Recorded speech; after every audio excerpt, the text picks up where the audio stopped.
안녕하세요. 식물 똥손도 재미있게 화분생활 하자 재미있는 화분입니다. 제가 군대에 있을 때 생긴 취미가 하나 있어요. 우연히 접하게 된 취미는 커피인데요. 커피에 빠지다 보니 자연스럽게 커피나무에도 관심이 생겨서 처음 키우게 된 식물이 커피나무예요.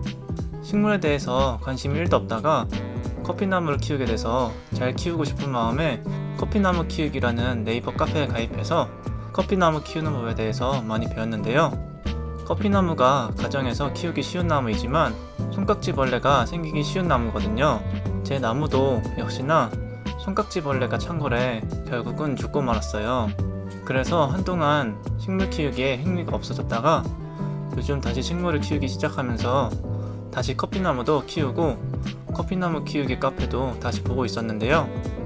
그 카페에서 활동하시는 한 회원님을 봤는데 마침 이번 추석에 그 회원님이 운영하시는 카페가 있는 지역에 가게 되어서 방문하게 되었어요. 오늘 소개할 카페는 원주에 있는 원프리카입니다. 원프리카는 열대 과일 같은 열대 작물을 테마로 한 식물 카페예요.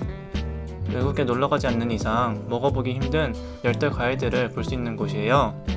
그럼 같이 구경하러 가실까요? 처음 입구에 들어서면 반겨주는 식물은 으름이에요. 으름은 제 부모님 세대의 시골 출신들은 한 번씩 봤다고 하는데요. 인지도가 매우 낮아서 아는 사람이 많지 않은 과일이에요. 생김새가 바나나와 비슷해서 조선 바나나라고 불리는데 바나나와는 거리가 멀고 맛이 달달하고 하는데요. 저는 먹어보지도 못했고 보기도 처음 보는 과일이라서 신기했어요. 달달하다고 하니 한번 먹어보고 싶었지만 차마 따서 먹을 수는 없으니 다음 기회가 된다면 먹어봐야겠어요. 생으로 먹기보다는 주로 차로 먹는다고 하네요.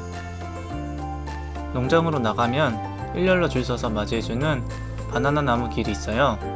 바나나 나무가 제주도에서 기른다고는 들어봤는데 원주에도 이렇게 많이 있는 게 너무 신기했어요. 1950년 이전에는 지금 우리가 먹는 바나나와는 다른 품종인 그로스미셸 바나나가 주로 생산되었다고 하는데요. 그로스미셸 바나나가 지금 우리가 먹는 바나나보다 더 진하고 더 달콤했다고 하는데 지금은 볼 수가 없게 되었어요.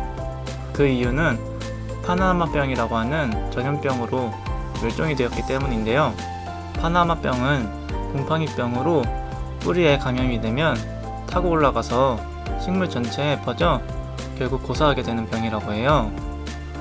결국 19세기 후반 파나마병으로 그로스미셸 바나나가 멸종이 되자 파나마병을 이기는 개량된 바나나 품종이 생산이 되었는데 이 바나나가 우리가 먹는 캐번디시종이라고 해요. 그런데 한때 다시 캐번디시종이 멸종위기라고 하는 뉴스나 신문기사를 보신 적이 있으신가요? 파나나병이 더 강력해져 신종 파나나병이 생겨서 캐번디시 바나나에게 위기가 찾아왔다고 하는데요. 왜 파나나병이 생겼다고 멸종까지 하는 걸까요? 바로 유전자 다양성이 부족해서 그렇다고 해요. 보통 식물은 꽃에서 수정이 되어서 씨앗을 맺어 종족을 번식하는데 바나나 나무는 나무 밑동에서 초가가 생기는데 이걸 잘라서 심으면 나무 한 그루가 생기는 번식 방법으로 번식을 시킨다고 해요. 그렇다 보니 부모 세대와 자식 세대의 유전자가 같아서 질병에 대한 내성이 없어서 전염병 하나 때문에 멸종위기까지 간다고 해요. 농가들이 잘 대응해서 우리가 좋아하는 바나나 나무가 멸종이 되지 않았으면 좋겠네요. 바나나 나무는 생각보다 추위에 강해서 가정에서도 키울 수 있다고 하는데요. 요즘 집에서 바나나 나무 키우시는 분들이 많이 늘고 있는 것 같아요. 저는 덩치 때문에 나중에 독립하게 된다면 키워보고 싶네요. 바나나 나무 다음으로 많이 볼 수 있는 식물은 파파야 나무였어요. 파파야는 동남아 여행을 갔을 때 먹어볼 수 있었는데요. 요즘은 파파야가 화훼 시장에도 가끔씩 보이더라고요. 키가 너무 커서 집에서도 키울 수 있을지는 모르겠네요. 콜럼버스는 파파야를 처음 맛보고 달콤한 향에 반해서 천사의 열매라고 표현했을 만큼 맛과 향이 뛰어나다고 해요. 파파야 열매가 커서 꽃도 클 줄 알았는데 꽃은 정말 작고 수수하네요. 파파야 잎도 초록색 잎에 하얗고 진한 잎맥이 예뻐 보이네요.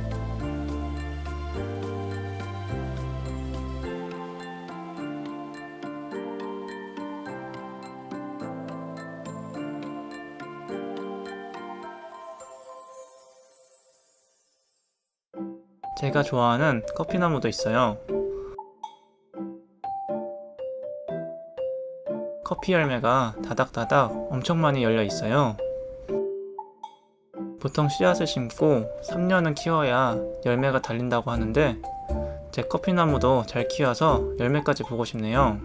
요즘은 커피나무 구하기도 쉬워져서 집에서 열매까지 보는 분들도 많더라고요. 커피꽃은 하얀색의 자스민 향이 난다고 해요. 아기 머리만한 애플망고도 달려 있어요. 제가 망고를 진짜 좋아하는데 비싸서 자주 못 먹어서 따가고 싶었어요.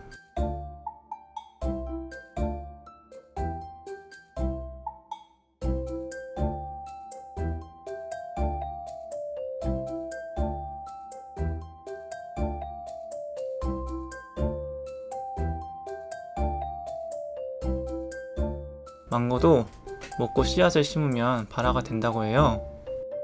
그리고 결혼식이나 뷔페에서 먹어봤던 과일인 패션프루트도 주렁주렁 달려있어요. 패션프루트는 백향가로도 불리는데요. 브라질이 원산인 백향가는 향이 좋고 새콤한 맛이 맛있는 과일이에요.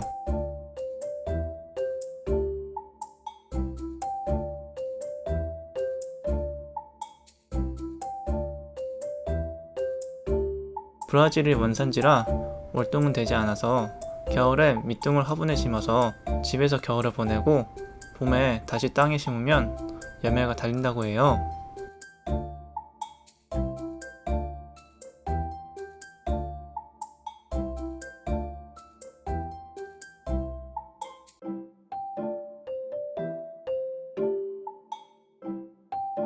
백향가 꽃이 참 특이하게 생겼죠?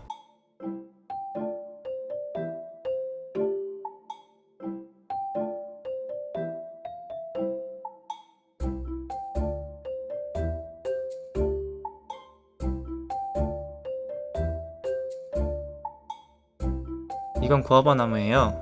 구아바도 집에서 키울 수 있고 열매도 볼 수 있다고 하는데요. 저도 몇 년 전에 얻어와서 집에 한 꿀이 있는데 첫 해에 하나 달리고 그 후로는 열매 구경을 못하고 있어요. 열대 과일 종류들은 열매를 보려면 햇빛이 많이 필요한 것 같아요.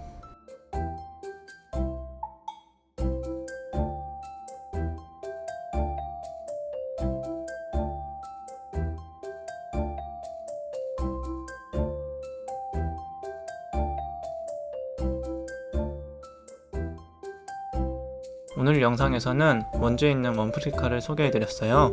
정글의 법칙에서 봤던 열대 과일들을 실제로 볼 수 있어서 신기한 경험을 하고 왔어요.